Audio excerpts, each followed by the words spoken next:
Hello students, welcome to student Bandhu channel. आज मैं ICSE board के साहित्य सागर बुक के सूर के पद का एक्सप्लेनेशन दूंगी। सूर के पद के कवि हैं सूरदास।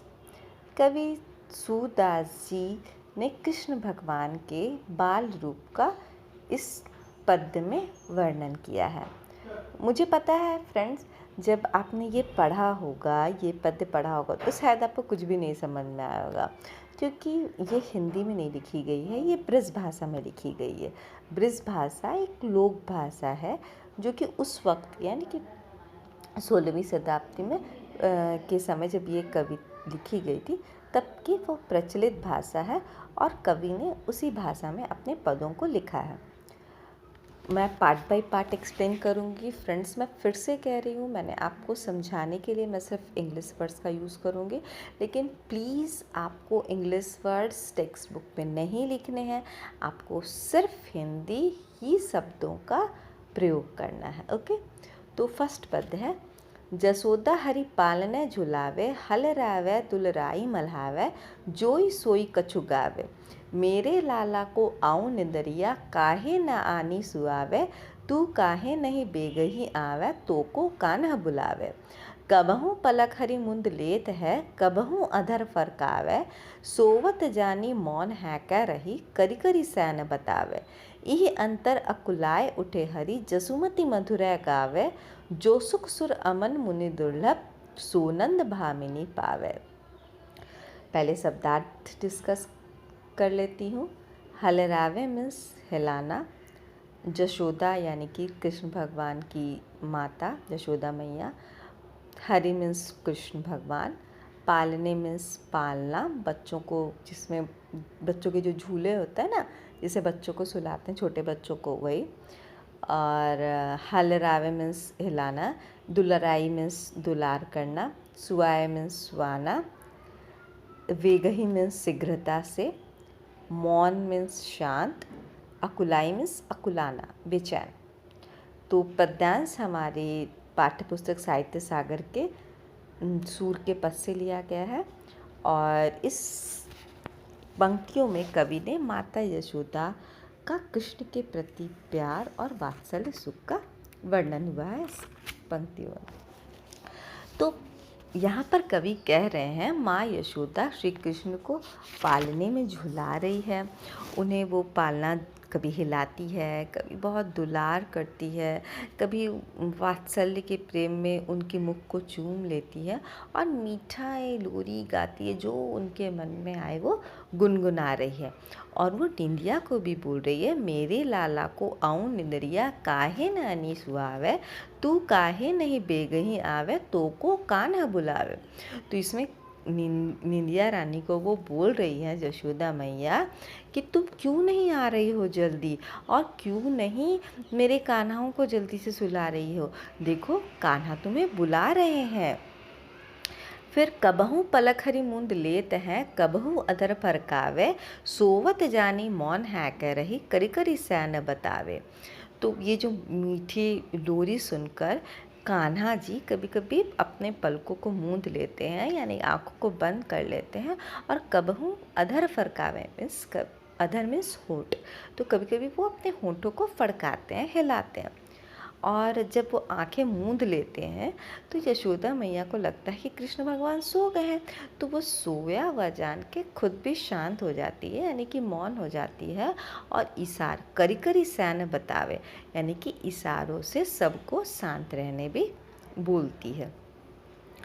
फिर यही अंतर अकुलाए उठे हरि, जसुमति मधुर गावे, जो सुख सुर अमन मुनि दुर्लभ, सोनंद भामिनी पावे। और लेकिन कभी कभी वो बिल्कुल कान्हा जी बिल्कुल बेचैन होकर उठ जाते हैं, तो यशोदा मैया फिर से मधुर गाना गाने लग जाती है, लोरी गाने लग जाती है। तो कवि कहते हैं कि ये बहुत दुर्लभ दृश्य है, ये बहुत अच्छा सुख है, जो कि नंद भामिनी मीन्स नंद जी की पत्नी, भामिनी मीन्स पत्नी, नंद यानी कि कृष्ण भगवान के पिता, तो कृष्ण नंद की पत्नी यानी कि जशोदा मैया को ये जो सुख मिल रहा है वो बहुत दुर्लभ है। वो तो हजारों वर्ष तपस्या करके बड़े बड़े ऋषि मुनि और देवताओं को भी नहीं मिलता जो माता जशोदा को सुख मिल रहा है। अब भगवान को, ईश्वर को प्रेम करने का, उन्हें पुचकारने का, उन्हें सुलाने का ये सुख है, दुर्लभ है। अगर इसे अपने सरल शब्दों में मैं कहूँ तो इस पद्यांश में सूरदास जी ने श्री कृष्ण के बाल रूप का वर्णन किया है और जशोदा माता के वात्सल्य का वर्णन किया। कैसे जशोदा मैया कान्हा जी को पालने में सुला रही है, पालना झुला रही है, और कभी उनका मुख चूमती है, तो कभी वो लोरी गाती हैं, तो कभी वो नींद को बोलती है कि तुम देर से क्यों आ रही हो, मेरे कान्हा जब से बुला रहे हैं। कभी जब कृष्ण भगवान अपनी आँखों के पलक को बंद कर देते हैं तो कृष्ण को सोया जानकर वो खुद भी शांत हो जाती है और लोगों को भी शांत रहने बोलती है।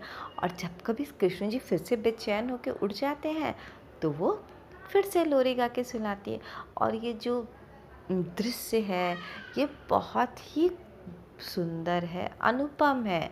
और सूरदास जी कहते हैं जो ऋषि मुनि देवी देवताओं को जो सुख नहीं मिला वो सुख तो माँ यशोदा को रोज रोज मिल रहा है। रोज रोज उस सुख का वो रसपान कर रही है। ओके, अब सेकंड पद्यांश है।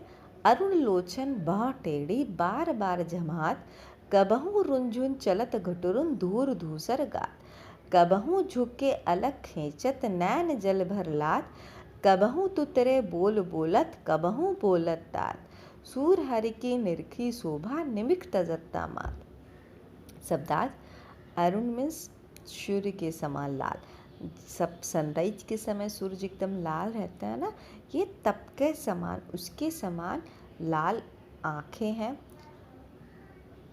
लोचन मीन्स नेत्र, भौं मीन्स भौं आईब्रो, जमहात मीन्स जमहाई लेना, यॉर्निंग करना, धूल दूसर मतलब धूल से भरे हुए, अलक मीन्स बाल, तात मीन्स पिता, निरखी मीन्स देखकर, निमिक मीन्स कभी नहीं, तजत मीन्स त्यागना, छोड़ना। तो प्रस्तुत पद में सूरदास जी श्री कृष्ण के अनुपम बाल सौंदर्य का वर्णन कहते हैं। सूरदास जी कहते हैं कि जो कृष्ण भगवान है उनकी आंखें सूर्य के समान लाल, उनकी भौवें टेढ़ी है और वो बार बार जमाई लेते हैं। और वो पाँव में उन्होंने घुंघरू पहन रखे हैं और वह जब वो घुटनों के बल चल रहे हैं तो घुंघरुओं की मधुर ध्वनि हो रही है और वो धूल में खेल रहे हैं, इससे उनके पूरे शरीर में धूल लगा हुआ है। कबहू झुक के अलग खींचत नैन भर लात, कबहू तुतरे बोल बोलत कबहू बोलत तात, सूर हरि के निरखी शोभा निमिक तजत्ता माँ। तो कान्हा जी कभी कभी अपनी माता के बाल खींचते हैं झुककर, और जब उनकी माता झिड़कती हैं तो वो अपनी आँखों में आंसू भर लेते हैं। और कभी कभी वो बहुत प्यारी भाषा में तुतला के बात करते हैं, कभी कभी वो तात बोलते हैं, तात मीन्स पिता। और सूरदास जी कहते हैं इतना सुंदर ये वर्णन, वो दृश्य है कि वो यशोदा माँ कभी नहीं छोड़ना चाहेगी उस दृश्य को, और ना सूरदास जी छोड़ना चाहते हैं उस सुंदर दृश्य को। और और इतना सुंदर वो जो दृश्य है वो देखने लायक है और कभी न छोड़ने वाला है। तो इसमें फ्रेंड्स, इस पद्यांश में कवि ने कृष्ण जी के बाल रूप का बहुत सुंदर वर्णन किया। उनकी आंखें लाल है, उनकी भौएं टेढ़ी हैं, वो बार बार जमाई ले रहे हैं, उन्होंने पाँव में घुंघरू पहन रखा है, वो घुटनों के बल चल रहे हैं, उनके पूरे शरीर में धूल धुसरा हुआ है, वो कभी कभी अपनी माता के बाल खींच लेते हैं, आँखों में जल भर लेते हैं, कभी कभी तुतला के बात बोलते हैं। तो इस पद्यांश में कवि ने कृष्ण के बाल रूप का बहुत ही सुंदर वर्णन किया है। ओके, अब थर्ड पद्यांश है, मैया मेरी चंद्र खिलौना लैहो, धौरी को पै पान न करिहो, बेनी सुर न गुथाओ, मोतिन माल न धरियो उर, झंगुली कठ न लैहो, जैहो लोट अबही धरती पर तेरी गोद न ऐहो, लाल कहो नंद बाबा को तेरी सुत न कहो, कान लाय कछु कहत जसोदा, दाऊ नाही सुनहो, चंदा हूते अति सुंदर तू ही, नवल दुल्हनिया ब्याहो, तेरी सौ मेरी सुन मैया अबही ब्यान जय हो, सूरदास सब सखा बराती नूतन मंगल गया है। पहले शब्दार्थ, मैया मीन्स माता, चंद्र मीन्स चांद, बेनी मीन्स चोटी, झंगली मीन्स माला, धरनी मीन्स धरती पर, उर मीन्स हृदय हार्ट, सुत मीन्स बेटा, दाहुई मीन्स बलराम कृष्ण जी के बड़े भाई। तो मैया मेरी चंद्र खिलौना लैहो, धौरी को पै पान न करिहो, बेनी सुर न गुथाओ। तो इस पद्यांश में सूरदास जी ने श्री कृष्ण के बाल रूप का बड़ा ही मनोहर वर्णन किया।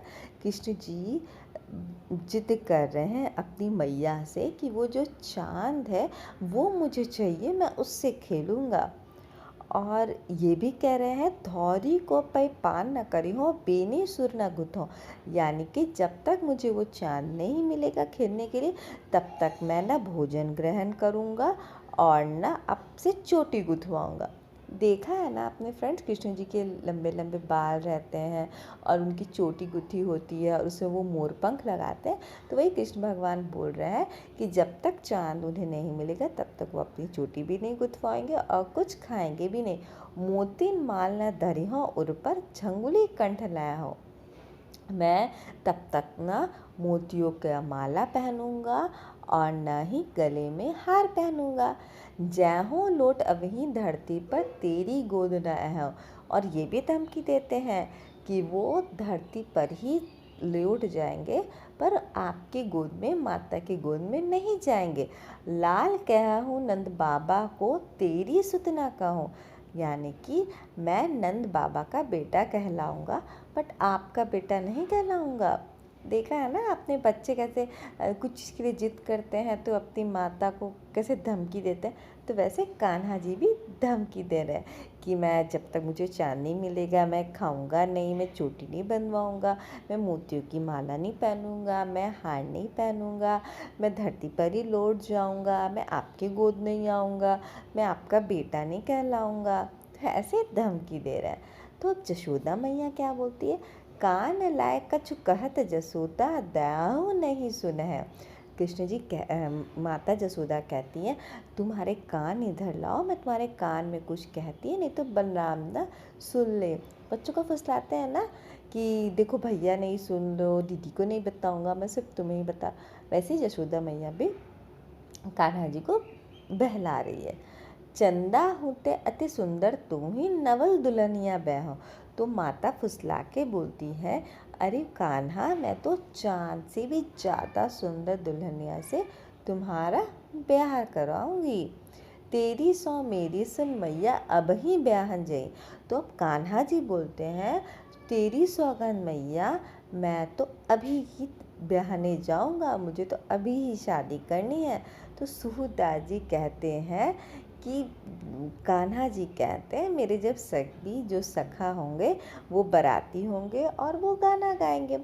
तो इस पद्यांश में कवि ने श्री कृष्ण के बाल रूप का बहुत ही सुंदर वर्णन किया है, कैसे वो जिद करते हैं कि वो चांद के रूप में उनको खिलाना चाहिए, नहीं तो वो खाना नहीं खाएंगे, धरती पे सो जाएंगे, गोद में नहीं आएंगे, और कैसे माता जसोदा उन्हें बहलाती हैं फुसलाती हैं कि चांद से भी ज़्यादा सुंदर उनके लिए वो दुल्हन लाएगी। तो फ्रेंड्स, ये तीनों ही पद्यांशों में कवि सूरदास जी ने कृष्ण भगवान के बाल रूप का अनुपम वर्णन किया है, बहुत ही सुंदर वर्णन किया है ब्रजभाषा में। और फ्रेंड्स, आप ये विजुअलाइज कर सकते हो कि कृष्ण भगवान का आपने देखा है ना, तस्वीरों में देखा होगा, फ़ोटोज़ में देखा होगा, कितने प्यारे हैं कृष्ण भगवान। आप ऐसे भी कोई भी जब बेबी होता है वो कितना प्यारा लगता है, तो सोचो जब कान्हा जी छोटे होंगे तो वो कितने सुंदर होंगे। तो उन्हीं सौंदर्य का वर्णन हुआ है इन पद्यांशों में। फ्रेंड्स, मुझे पूरा यकीन है अगर आपने ये वीडियो थॉरली सुना होगा तो लाइन टू लाइन आपको ईच एंड एवरीथिंग क्लियर हो जाएगा।